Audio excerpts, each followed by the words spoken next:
So importing one movie is all well and good, and sometimes you'll need to do that, but more often you'll have to import a bunch at once, potentially. Maybe you're importing some existing data set, like, I don't know, the entire Movie Lens data set.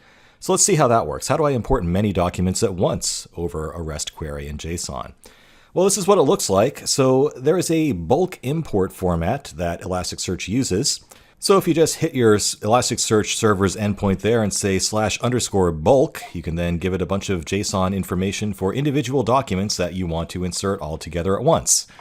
And this is what the format looks like. So you have a create field here that says what index and type and ID I want to create, followed by a separate JSON structure that indicates all the data that you're actually inserting for that document. So in this example, we're inserting records for Star Trek Beyond, Star Wars Episode 7, Interstellar, The Dark Knight, and Plan 9 from Outer Space, all at once. And don't worry, I'm not going to make you type all this in. Curl does have a format that lets you just specify a data file that has everything in the body in it already.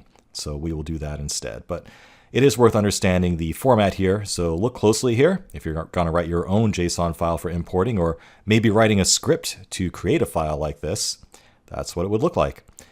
Now, the Elasticsearch documentation refers to this as kind of a funny format, and I don't know, it looks normal enough to me, but if you were to create a JSON request that handled multiple documents at once, probably wouldn't look like this, really. The reason that it's split up like this into individual lines is because if you remember right on Elasticsearch, every document gets hashed to a specific shard. And so we kind of need to deal with these documents one thing at a time. So what happens when you send this into a given server on your cluster is it will go through this one document at a time and then send that document off to whatever shard is actually responsible for storing that particular document. So that's why we have this format where things are sort of broken up into their own pairs of lines for each document. So it can easily send that off to specific shards for further processing. So let's go ahead and run this and see what happens. So again, I already have my virtual machine running and I've logged into it with SSH. And let's go ahead and insert that data. So instead of making you type in all this movie information, I actually already put a JSON file up on the web for you. So to retrieve it, you can just type in the following: wget http://media.sundog-soft, make sure you spell that right, .com/es/movies.json.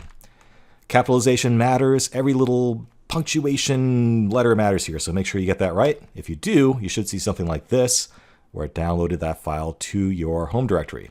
Let's go ahead and see what's in it. Let's say cat-movies.json. And there's the contents of that file, and it is what we saw in the slides. So you can see that we have these pairs of lines where first we have a create command that tells you what index and type and ID you want to index the following document as. And then I can use that information to actually hash that to a specific shard and send off the document information itself to the appropriate shard. And that's where the individual fields are defined in the following line. So for the first pair, for example, we're saying that we want to insert a movie into the movies index of ID 135569. And the following line specifies all the fields of that document.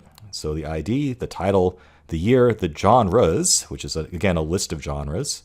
And it will do that for each subsequent movie. So we're going to insert 5 movies all at once. Let's see how that works. So using curl, we would do it like this. curl.xput. So again, the verb is put. We are putting data into the index. And then to our host name, 127.0.0.1, and the port, 9200, is what we're using. /_bulk. All right, and we'll say $pretty, just so that we can see the response and make sense out of it. And with the curl command, this is just specific to the curl command, we can say --data-binary space @movies.json. And that means that for the body of this request, I want you to just import the file movies.json from the directory that I'm running within. So let's go ahead and do that.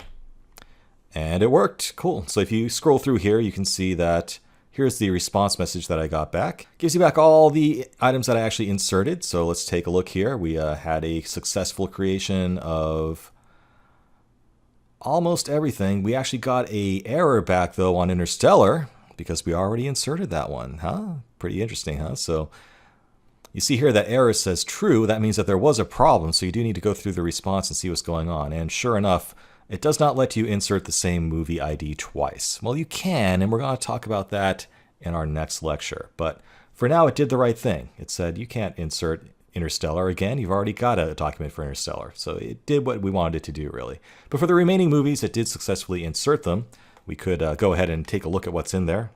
Let's go ahead and say curl.xget 127.0.0.1:9200/movies/_search pretty. And you can see that we got back all of our movies. We have Plan 9 from Outer Space, Star Trek Beyond, The Dark Knight, Star Wars Episode 7, and Interstellar is still in there as well from our previous exercise. So cool, it worked. Woohoo! Let's move on and learn how updating an existing record works. We've done inserts. Next, let's try updates.